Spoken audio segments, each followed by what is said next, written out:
Hello students, कैसे हो आप लोग? सब अच्छे ही होंगे। चलिए, पहले वाले पार्ट में हमने वीडियो में कैपेसिटेंस के पहले वाले वीडियो में हमने पढ़ लिया था, इलेक्ट्रिकल कैपेसिटेंस के बारे में जान लिया था, जो कि एक कंडक्टर की होती है। ठीक है। और फिर हमने कैपेसिटर के बारे में पढ़ लिया था। कैपेसिटर एक अरेंजमेंट होता है इस तरीके का जिसमें कि हम जो है ज़्यादा से ज़्यादा चार्ज को होल्ड कर सकें। ठीक है। अब हम इस वाले वीडियो में पढ़ने वाले हैं कम्बिनेशन ऑफ कैपेसिटर्स। तो जो भी डिफरेंट कैपेसिटर्स होते हैं उनको किस तरीके से कंबाइंड किया जाता है उसके बारे में पढ़ेंगे। तो बेसिकली इसमें जो है दो तरीके के कॉम्बिनेशन होते हैं, एक सीरीज़ कॉम्बिनेशन होता है और एक पैरेलल कॉम्बिनेशन होता है। ठीक है। एक सीरीज़ कॉम्बिनेशन होता है, एक पैरेलल कॉम्बिनेशन होता है। तो ये आप देख सकते हैं कि आपके सामने जो है नज़र आ रहा है, ये जो है सीरीज़ कॉम्बिनेशन। तो सीरीज़ कॉम्बिनेशन में क्या होता है, एक सीरीज़ में सारे जो है कैपेसिटर आपस में कनेक्ट रहते हैं। ठीक है। तो एक एंड फिर दूसरा एंड दूसरे कैपेसिटर के एक एंड से, फिर उसका दूसरा एंड दूसरे कैपेसिटर के एंड से, फिर उसका जो तीसरा जो कैपेसिटर है या कोई भी कैपेसिटर उसका एक एंड फिर जाकर बैटरी से। ये बैटरी क्या होती है? ये बैटरी ही कैपेसिटर को चार्ज करती है। ध्यान से समझेंगे, ये कैपेसिटर जो ये बैटरी है, ये बैटरी जो है कैपेसिटर को चार्ज करती है। ठीक है। मान लीजिए इस बैटरी का जो पोटेंशियल है V है, पोटेंशियल डिफरेंस बोलेंगे V। ये जो आपकी जो इसमें लार्जर लाइन है ये पॉजिटिव पोटेंशियल को रिप्रेजेंट करती है और ये जो स्मॉलर लाइन है नेगेटिव पोटेंशियल को रिप्रेजेंट करती है। तो हम कह सकते हैं कि अगर मान लो इनके बीच का जो है पोटेंशियल 10 वोल्ट है, तो मैं ये कह सकता हूँ यहाँ पर जो है 5 वोल्ट होगा और यहाँ पर -5 वोल्ट होगा। तो आप डिफरेंस निकल कर देखेंगे, 5 माइनस 5 तो 10 वोल्ट निकल कर आएगा। तो इस तरीके से हम इसको रिप्रेजेंट करते हैं। तो यहाँ पर ये 5 वोल्ट है, यहाँ पर -5 वोल्ट है। इस पॉइंट पर जो पोटेंशियल है वो 5 वोल्ट है और इस पॉइंट पर पोटेंशियल -5 वोल्ट है। तो इन दोनों के बीच का पोटेंशियल डिफरेंस क्या हो गया, जो है वो हो गया 10 वोल्ट। ठीक है। तो पोटेंशियल डिफरेंस की खास बात ये होती है, दो पॉइंटों के बीच में हमेशा कांस्टेंट रहता है। ज़रा अब ये देखें, एक चीज़ को मैं जो समझाने वाला हूँ उसको ध्यान रखना। यानी से ये पॉइंट है, इसके बीच में कोई भी रेजिस्टेंस या कैपेसिटर नहीं है।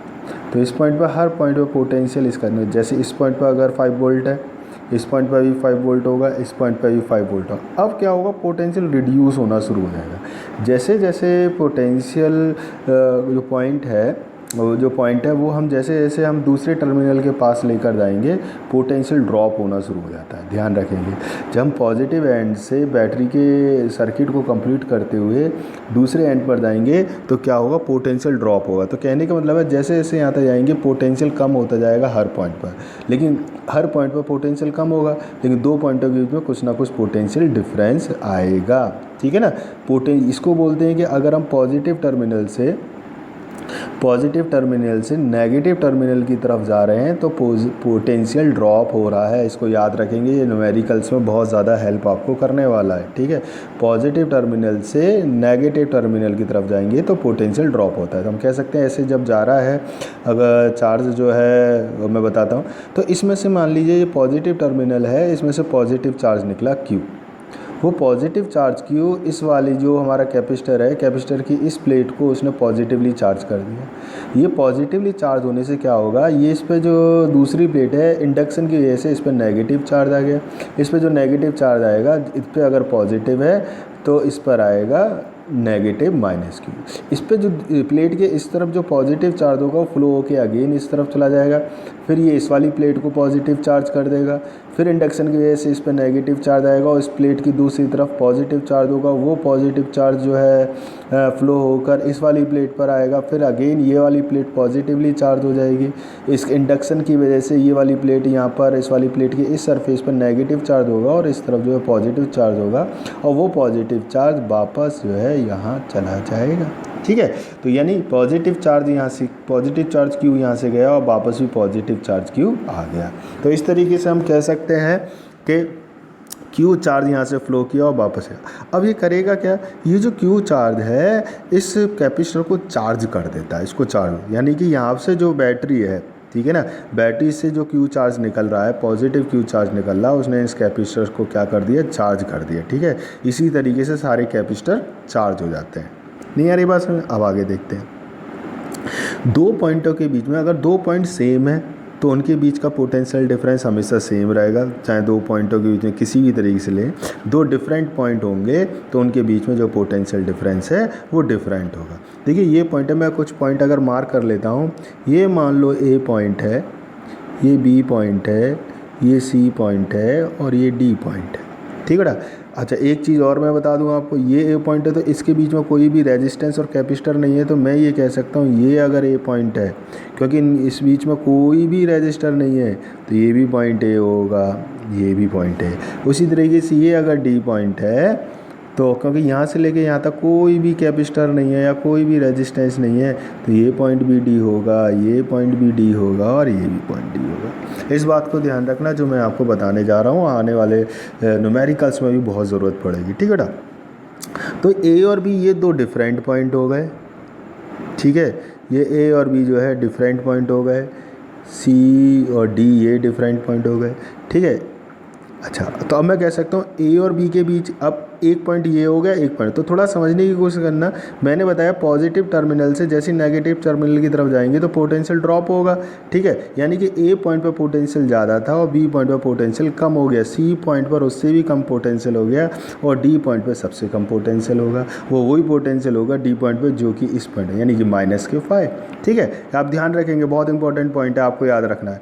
तो ए और पॉइंट के बीच का जो पोटेंशियल डिफरेंस है वो कुछ और आएगा, बी और सी के पॉइंट के बीच का जो पोटेंशियल डिफरेंस है वो कुछ और आएगा और सी और डी के बीच का पोटेंशियल डिफरेंस है वो कुछ और आएगा। हालांकि ए और डी के बीच का पोटेंशियल डिफरेंस वही होगा जो ये है, ध्यान रखेंगे, ठीक है ना, क्योंकि इस तरफ ये भी ए पॉइंट है, ये बी पॉइंट है और ए और डी के बीच का पोटेंशियल डिफरेंस कितना है वी, तो यहाँ पर भी ए और डी के बीच का जो पोटेंशियल डिफरेंस कितना होगा, वी होगा। नहीं आ रही बात समझ में? तो ये तो हो गया आपका सीरीज़ का। पैरेलल में देख लेते हैं, पैरेलल में जो वी है यहाँ पर भी एक बैटरी लगी हुई है, तो जब यहाँ पर जब बैटरी लगी हुई है, मैं मार्क डायग्राम से बना देता हूँ, इस डायग्राम में है नहीं, मान लो ये करके बैटरी लगी हुई है, ठीक है बेटा, ये बैटरी लगी हुई है, तो चार्ज यहाँ से पॉजिटिव चार्ज गया, क्यों, लेकिन क्या हो रहा है, कुछ चार्ज इधर चला जाएगा, कुछ चार्ज इधर चला जाएगा और कुछ चार्ज इधर चला जाएगा, वो डिपेंड करेगा कि कैपेसिटेंस कितनी है इसकी, ठीक है ना, कैपेसिटी कितनी है उसी के हिसाब से। मान लो ये क्यू चार्ज गया है यहाँ से, तो Q3 इधर चला गया, तो इसने Q3 चार्ज पॉजिटिवली चार्ज हो गया, उसके अपोजिट यहाँ पर नेगेटिवली चार्ज हुआ इंडक्शन की वजह से, यहाँ पर अगेन पॉजिटिव चार्ज हुआ, पॉजिटिव चार्ज इस तरफ चला गया। इसी तरीके से Q2 के होगा Q3, तो आप वापस देखें, यहाँ से Q1 चार्ज आया, यहाँ से Q2 चार्ज आया वापस, और यहाँ से Q3 चार्ज आया, तो टोटल चार्ज वापस किसके बराबर हो, Q के बराबर हो गया। तो जैसे सीरीज़ में हुआ था वैसे ही इसमें हो गया, Q चार्ज यहाँ से गया और वापस भी Q चार्ज आ गया। लेकिन अब इसमें देखने वाली बात ये है, ज़रा मैं आपको मार्क, ये मान लो पॉइंट अगेन ए है और ये पॉइंट बी है, तो देखो इन तीनों पॉइंटों के बीच में कहीं पर भी कोई रेजिस्टेंस या कोई भी कैपेसिटेंस नहीं है, तो मैं कह सकता हूँ ये भी ए पॉइंट होगा, ये भी ए पॉइंट होगा और ये भी ए पॉइंट होगा, सॉरी ये भी ए पॉइंट होगा। उसी तरीके से यहाँ पर कोई अगर बी पॉइंट को लें और इस बी पॉइंट से अगर लाइन पर चलते चले आएँ तो यहाँ तक कोई भी कैपेसिटर या रेजिस्टेंस नहीं है, तो ये अगर बी पॉइंट है तो ये भी बी पॉइंट होगा, ये भी बी पॉइंट होगा और ये भी बी पॉइंट होगा। नहीं आ रही बात समझ में? तो ये हम देख सकते हैं कि किस तरीके से हो गया। तो यहाँ पर क्या होगा, कह सकता हूँ मैं, यानी कि ये जो कैपेसिटेंस है इसके ये भी ए और बी पॉइंट के बीच में है, ये कैपेसिटेंस है ये भी ए और बी पॉइंट के बीच में है, ये कैपेसिटेंस है ये भी ए और बी के बीच में है, तो हम कह सकते हैं इसके लिए भी पोटेंशियल डिफरेंस, इसके लिए भी पोटेंशियल डिफरेंस और इसके लिए वही पोटेंशियल डिफरेंस होगा जो ए और बी के बीच का, और ए और बी के बीच का पोटेंशियल डिफरेंस कितना, ये है वी। तो यानी कह सकते हैं इस वाले केस में पोटेंशियल डिफरेंस जो है पैरेलल के केस में सबका सेम है, जबकि पोटेंशियल डिफरेंस जो है सीरीज़ के केस में सबका अलग अलग है। तो आई थिंक आपको समझ में आ गया होगा कि किस तरीके से ये मैनेज होता है, ठीक है। चलिए अब एक एक करके दोनों का डेरिवेशन करते हैं। तो अगला पार्ट देखते हैं हम अपना इसका, और सबसे पहले हम देखेंगे सीरीज़ का। क्या देखेंगे हम, सीरीज़ का देखते हैं, और सीरीज़ का किस तरीके से होगा, बहुत इजी है, आप लोग कर चुके हैं, चेक करके देखते हैं, ठीक है बेटा। तो यहाँ से अगर मान लीजिए यहाँ से अगर Q चार्ज दिया तो टोटल चार्ज तो Q ही जा रहा है, ठीक है। यहाँ से कितना जा रहा है, टोटल चार्ज क्या जा रहा है, Q जा रहा है, ठीक है। लेकिन इसका पोटेंशियल डिफरेंस कितना है, C1, कैपेसिटेंस इसका मान लीजिए C1 है, इसका C2 है, इसका C3 है।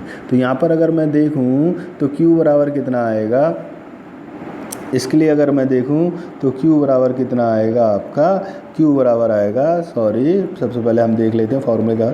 हमारे पास जो कैपेसिटेंस होता है, ठीक है ना, हमने मान लिया इन तीनों का जो कैपेसिटेंस है इक्विवेलेंट कैपेसिटेंस जिसको बोलते हैं, हम बोलते हैं इक्विवेलेंट कैपेसिटेंस, इक्विवेलेंट कैपेसिटेंस, ठीक है बेटा, इसको हम बोलते हैं इक्विवेलेंट कैपेसिटेंस बोलते हैं। तो इक्विवेलेंट कैपेसिटेंस जो है इन तीनों के बीच का जो इक्विवेलेंट कैपेसिटेंस है वो मैंने C मान लिया। क्या मान लिया? C मान लिया, ठीक है। अच्छा अब देखें तो C इक्वल्स टू क्या आएगा, C इक्वल्स टू आ जाएगा, है ना, C इक्वल्स टू आएगा Q/V। ये कैपेसिटेंस का फॉर्मूला होता है, टोटल चार्ज Q है और ये V है, ठीक है। चलिए तो अब ये देखते हैं, तो इस वाले केस में अगर मैं देखूं V बराबर किसके आएगा, V1 plus V2 plus V3। इससे पहले उसमें मैंने बता ही दिया आपको। तो V बराबर हमारे पास क्या है, V बराबर है V1 plus V2 plus V3। नहीं है बेटा, ये जो टोटल पोटेंशियल डिफरेंस आएगा वो वही होगा जो इसके बराबर है। तो V1 plus V2 plus V3 के बराबर हो गया। V यहाँ से अगर मैं निकालूँ, इस वाले केस में अगर टोटल के लिए निकालूँ तो V इक्वल्स टू कितना आएगा, Q/C, ठीक है। उसी तरीके से हम V1 निकालूंगा तो V1 इक्वल्स टू क्या आएगा, Q/C1। V2 इक्वल्स टू होगा Q/C2, है ना, और V3 इक्वल्स टू होगा Q/C3।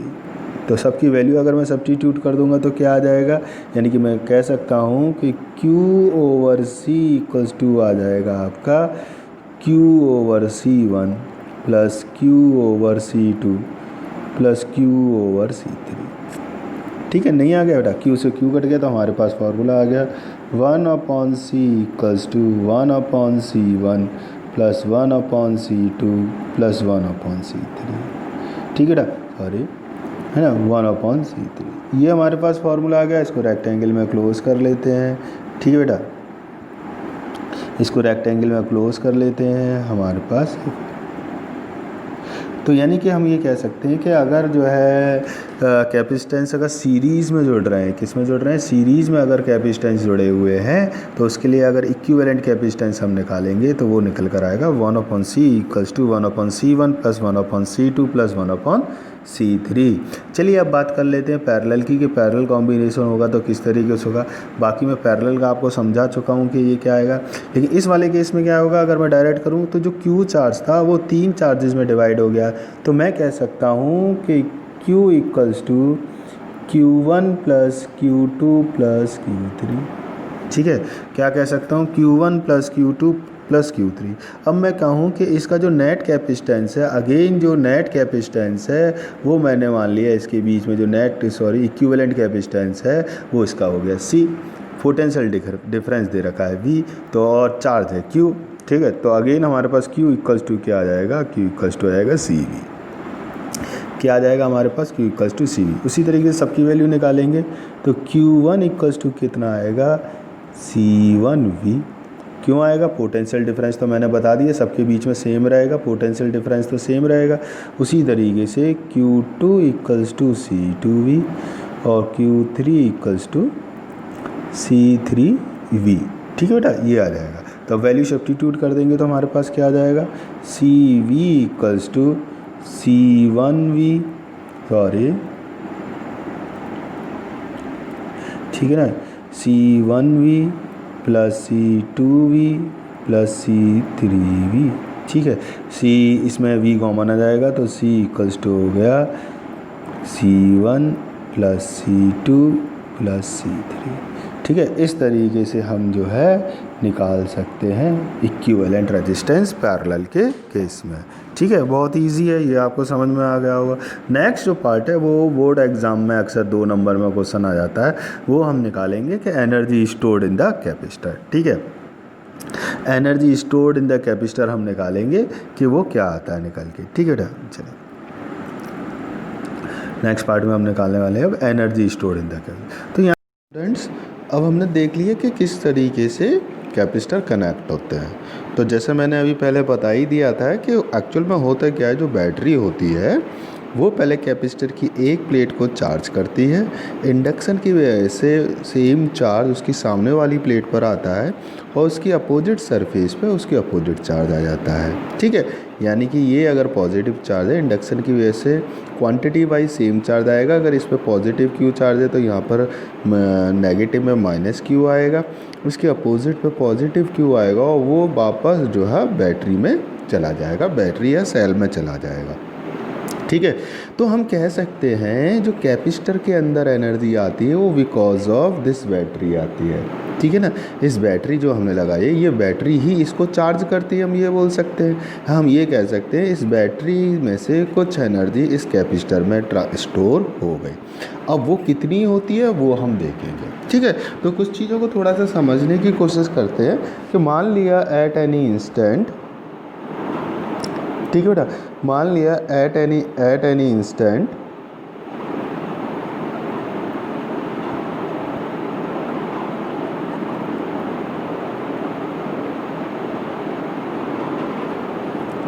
कितना चार्ज ट्रांसफ़र हो गया है अभी,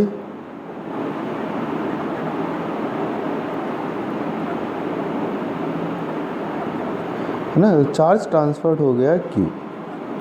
ठीक है, कितना चार्ज ट्रांसफ़र हो गया है क्यू। ठीक है, अगर क्यू चार्ज ट्रांसफ़र हो गया है और कैपेसिटेंस इसका सी है, जो हमारे पास कैपेसिटर है उसका कैपेसिटेंस सी है, तो पोटेंशियल डिफरेंस कितना हो जाएगा,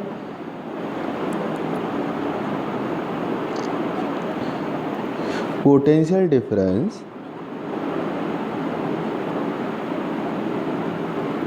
बिटवीन, है ना, प्लेट 1 एंड 2। ठीक है, हमारे पास चार्ज कितना है, ये है चार्ज हमारे पास कितना है, किसी इंस्टेंट पर चार्ज क्यू हो गया, इसका कैपेसिटेंस हमारे पास सी है, तो उस बीच में पोटेंशियल डिफरेंस देखेंगे कितना हो जाएगा, क्यू ओवर सी। ठीक है ना, क्यू ओवर सी क्यों हो जाएगा, क्योंकि हमें पता है फॉर्मूला क्या होता है हमारे पास, Q equals to C B होता है। ठीक है ना, ये हमारे पास फॉर्मूला होता है बेटा। ठीक है, इस फॉर्मूले के अकॉर्डिंग जो पोटेंशियल डिफरेंस आ जाएगा वो आ जाएगा क्यू ओवर सी। ठीक है, चलिए अब अगला स्टेप करते हैं। लेकिन हमें क्या करना है, हमें तो ये फुली चार्ज करना है, इसमें से जितना मैक्सिमम चार्ज जो हमने माना है प्लस क्यू है, capital plus Q charge fully charge हो जाता है, तो उस समय इस कैपेसिटर में कितनी एनर्जी स्टोर होगी वो निकालनी है। अब जब भी एनर्जी की बात आती है तो सीधे सीधे मैंने पहले ही बता रखा है, पोटेंशियल के जब चैप्टर पढ़ाया था उसमें बताया था एनर्जी का मतलब होता है वर्क डन, तो उसमें से हमें एक रिलेशन होती है पोटेंशियल और वर्क डन की, वो मैं आपको लिखना चाहूँगा। तो जो भी पोटेंशियल होता है वो होता है किसके बराबर है, वर्क डन पर यूनिट चार्ज। ठीक है ना, जो पोटेंशियल होता है वो वर्क डन पर यूनिट चार्ज होता है, तो हम कह सकते हैं W equals to V Q. W equals to क्या आ गया, वी क्यू आ गया। अब हमने मान लिया लेट चार्ज ट्रांसफर, है ना, let charge transfer is D Q, है ना, चार्ज ट्रांसफ़र कितना है, डी क्यू है, तो वर्क डन भी स्मॉल होगा। ये स्मॉल चार्ज है, बहुत कम चार्ज जो है ट्रांसफ़र हुआ है, तो वर्क डन भी स्मॉल होगा, तो D W equals to V, जो भी पोटेंशियल डिफरेंस रहेगा, इनटू डी क्यू। ठीक है, इतना वर्क, तो यही वर्क डन किस में होगा, एनर्जी में स्टोर होगा। तो हमें तो जो टोटल एनर्जी स्टोर आएगी, यानी कि यू अगर हमें निकालनी है, total energy stored in the capacitor अगर हमें निकालनी है, तो बराबर किसके होगा, मैं इंटीग्रेशन करूँगा, है ना, कब से कब, जब चार्ज ज़ीरो था प्लेट पर। ठीक है ना, इससे जब चार्ज निकलना शुरू हुआ था, यानी कि जब चार्ज ज़ीरो था, और अब चार्ज कितना हो गया फुल्ली चार्ज होने के बाद, plus Q plus capital Q. ठीक है, और ये डी डब्ल्यू, इसको अगर सॉल्व करूँगा तो क्या निकल कर आएगा, अगर मैं देख लेता हूँ इसको, अगर मैं सॉल्व करूँगा तो डी डब्ल्यू की वैल्यू मैं रख सकता हूँ, तो ये जाएगा आपका 0 से क्यू, डी डब्ल्यू की वैल्यू वी डी क्यू। ठीक है ना, वी डी क्यू हो गया। अच्छा जी, अब इसको थोड़ा सा सॉल्व करेंगे अगेन। ठीक है, इसको हम सॉल्व करते हैं, वी डी क्यू, वी की वैल्यू रख देते हैं, तो u बराबर कितना आ जाएगा, u इक्वल्स टू आ जाएगा आपका 0 to q वी की वैल्यू हमारे पास कितनी है, ये आ गई वी की, ये वाली, ठीक है। ये पोटेंशियल डिफरेंस था, है ना, ये पोटेंशियल डिफरेंस है किसी भी इंस्टेंट पर, तो वही हम रखेंगे, यानी कि Q over C D Q.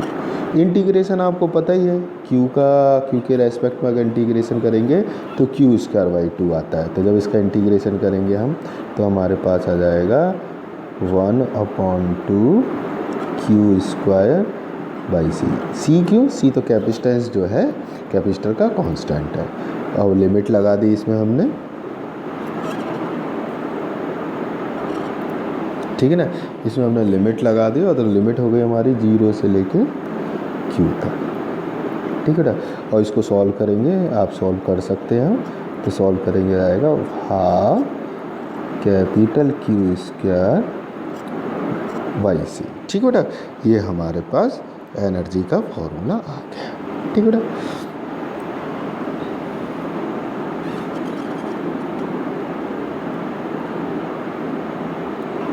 ठीक है, ये एनर्जी का। तो इस तरीके से हम कैपेसिटर में जो है एनर्जी निकाल सकते हैं, कितनी एनर्जी स्टोर्ड है। अब इसका एक तरीका और है, बहुत इजी सा, ठीक है ना, वो मैं आपको बताना चाह रहा हूँ।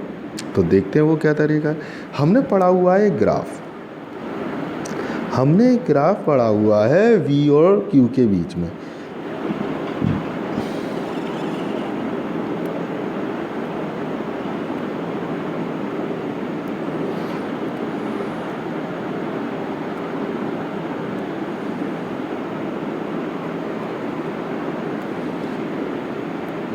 ठीक है ना, V और Q के बीच में हमने जो ग्राफ पढ़ा हुआ है, उस ग्राफ के अकॉर्डिंग हमें पता है कि V और Q आपस में जो है डायरेक्टली प्रोपोर्शनल होता है, ठीक है ना। जो V और Q होते हैं वो आपस में डायरेक्टली प्रोपोर्शनल होते हैं और उनका जो ग्राफ आता है वो स्ट्रेट लाइन आता है, ठीक है। चलिए, किसी भी एक इंस्टेंट पर हमने देखा जो चार्ज है वो ये हो गया, ये चार्ज, ये जो एक्सिस है ये Q को रिप्रेजेंट कर रही है, क्या चार्ज को, सॉरी, है ना, ये रिप्रेजेंट कर रही है Q को और ये पोटेंशियल है। तो मान लीजिए इस इंस्टेंट पर ये फुल्ली चार्ज हो गया, ठीक है ना, इस इंस्टेंट पर ये फुल चार्ज हो गया, तो यहाँ तक जो चार्ज हो गया वो हो गया कैपिटल Q, और इस पॉइंट पे जो पोटेंशियल हो गया टोटल उसका वो हो गया V। तो अगर आपको 11th का याद हो, कभी भी हमें वर्क डन निकालना होता है तो हम ग्राफ के अंडर में जितना भी एरिया आता है, उस ग्राफ के अंडर में जितना भी एरिया आता है उसका हम एरिया निकाल दें तो हमें वर्क डन पता चल जाता है। तो इस वाले पार्ट का अगर मैं एरिया निकाल दूंगा तो मेरे को वर्क डन पता चल जाएगा। तो एनर्जी किसके बराबर होती है, ठीक है, एनर्जी किसके बराबर होती है, U के बराबर। U किसके बराबर होता है, वर्क डन के बराबर। वर्क डन किसके बराबर होगा, एरिया के बराबर, एरिया अंडर ग्राफ, ठीक बेटा। तो एरिया अंडर ग्राफ निकालेंगे तो क्या आएगा, हाफ बेस कितना हो गया, ठीक है ना, बेस कितना हो गया, ये हो गया बेस, है ना, एक बेस ये हो गया बेस यानी कि Q, ठीक है, इनटू हाइट ये है ना, और ये हाइट किसके बराबर है, V के बराबर, ठीक है। चलिए इसको सॉल्व करेंगे। V की वैल्यू कितनी होती है, एक तो ये हो ही गया, ये भी फॉर्मूला हो सकता है एनर्जी का, ठीक है बेटा, इसको आप याद रखना, ये भी जो है फॉर्मूला हो सकता है एनर्जी का। ठीक है, हम उसमें कन्वर्ट करेंगे, जो पहले हमने प्रूफ किया है उसी में कन्वर्ट करेंगे, ठीक है बेटा। जब उसमें कन्वर्ट करेंगे तो हमारे पास आएगा U = हाफ Q, और V की वैल्यू क्या आएगी, V की वैल्यू आ जाएगी Q/C। तो ज़रा सॉल्व करेंगे तो इसको कितना निकल कर आएगा, हाफ Q²/C, और ये वही आ गया जो हमारा पहले था, ठीक है ना, जो हमारा पहले था वही हमारा आ गया इस तरीके से भी। तो किसी भी तरीके से आप निकाल सकते हैं। जो पहले तरीका बताया है वो कंसेप्चुअल वाइज आपसे पूछा जा सकता है इसमें, ठीक है ना, ये जो है कंसेप्चुअल वाइज आपसे पूछा जा सकता है कि किस तरीके से निकल कर आ रहा है, ठीक है। दूसरा, अगर आप भूल जाते हो, एग्ज़ाम में आ जाता है, तो आप इस तरीके को भी यूज़ कर सकते हो, ठीक है बेटा। तो ये था आज का टॉपिक, जिसमें आपको मैंने सीरीज़ कॉम्बिनेशन के कैपेसिटर बता दिए और एनर्जी स्टोरेज बता दिया। ठीक है, अगला जो टॉपिक होने वाला है वो बहुत इंपॉर्टेंट होगा, और वो जो इम्पोर्टेंट टॉपिक है वो होगा न्यूमेरिकल्स का। और न्यूमेरिकल्स में कई कॉम्प्लिकेटेड हम जो है सर्किट्स पढ़ेंगे, उस कॉम्बिनेशन पढ़ेंगे कैपेसिटर के, और उनको बहुत आसानी से सॉल्व करने की कोशिश करेंगे। ठीक है, तो चलिए आज के लिए इतना ही, और प्लीज़ आप सब अपना ख्याल रखिएगा, खुश रहिए, मस्त रहिए। Thank you all of you.